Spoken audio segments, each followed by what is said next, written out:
नमस्कार, मी राधिका। स्वागत आहे तुमचं आजच्या नवीन व्हिडिओमध्ये। नुकतीच घटस्थापना झालेली आहे आणि आपण त्याचबद्दल काही महत्त्वपूर्ण माहिती जाणून घेणार आहोत।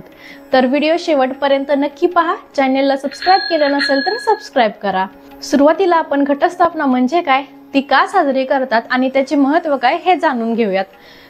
तर अश्विन महिन्याच्या शुद्ध प्रतिपदेला घटामध्ये देवीची स्थापना करून नंदादीप प्रज्वलित करून आदिमायेची 9 दिवस मनोभावे पूजा करणे म्हणजेच घटस्थापना।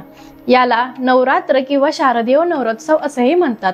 नवरात्र संपूर्ण भारतात मोठ्या उत्साहाने आणि भक्तीने श्रद्धेने साजरा केला जातो। या 9 दिवसांच्या कालावधीत देवीच्या 9 रूपांची पूजा केली जाते।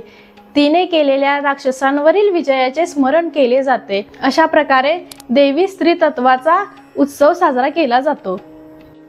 यानंतर आपण जाणून घेऊयात घटस्थापना कशी करतात। प्रथमतः स्वच्छ अशा घटामध्ये पाणी भरावं, त्याच्यामध्ये 5 विड्याची पाने ठेवून नारळ ठेवावा।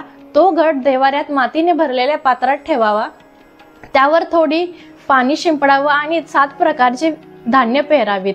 हळद, कुंकू, अक्षदा, फुले वाहावीत आणि पहिली माळ म्हणजेच विड्याची माळ घटाला बांधावी आणि मनोभावे देवाला हात जोडावेत।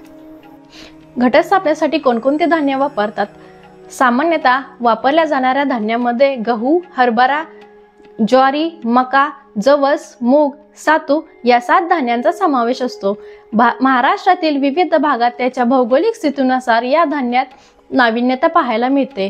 घटस्थापनेत धान्य पेरणे यामागचा हेतू एकच, मातीचे परीक्षण आणि बियाणांची उत्पादन क्षमता। तुमच्या भागात कोणकोणते धान्य वापरली जातात हे कमेंट करून नक्की सांगा। घटस्थापना का व कशी करतात हे तर आपण पाहिलं, पण त्यातील प्रत्येक घटक काय दर्शवतो हे आपण जाणून घेऊयात।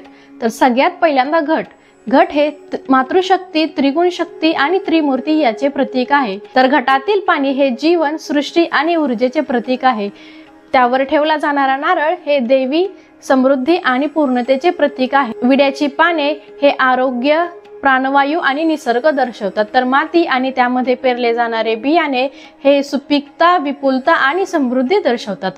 नवरात्रीच्या या सणात देवीची 9 रूपे पूजली जातात। ती म्हणजे देवी शैलपुत्री, ब्रह्मचारिणी, चंद्रघंटा, कुष्मांडा, स्कंदमाता, कात्यायनी, कालरात्री, महागौरी आणि सिद्धिदात्री।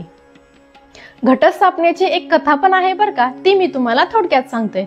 महिषासूर नावाचा एक राक्षस होता, ज्याला ब्रह्मदेवाकडून वरदान मिळाले होते की पृथ्वीवर राहणारा कोणताही देव, दानव किंवा प्राणी त्याला मारू शकत नाही। वरदान मिळाल्यामुळे महिषासुराने संपूर्ण विश्वात कहर केला।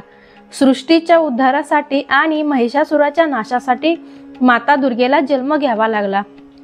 अश्विन महिन्याच्या शुक्ल पक्षातील प्रतिपदा तिथीपासून नवमी तिथीपर्यंत दुर्गा देवी आणि दैत्य महिषासूर यांच्यात 9 दिवस भयंकर युद्ध झाले आणि 10व्या दिवशी म्हणजेच अश्विन महिन्याच्या 10व्या दिवशी दुर्गा देवीने महिषासुराचा वध करून या दृष्टापासून संपूर्ण सृष्टीचे रक्षण केले।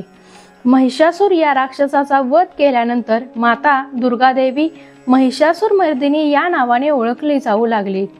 तिथूनच घटस्थापनेची ही परंपरा पुढे रूढ झाली आणि नवरात्रीचा उत्सव साजरा होऊ लागला।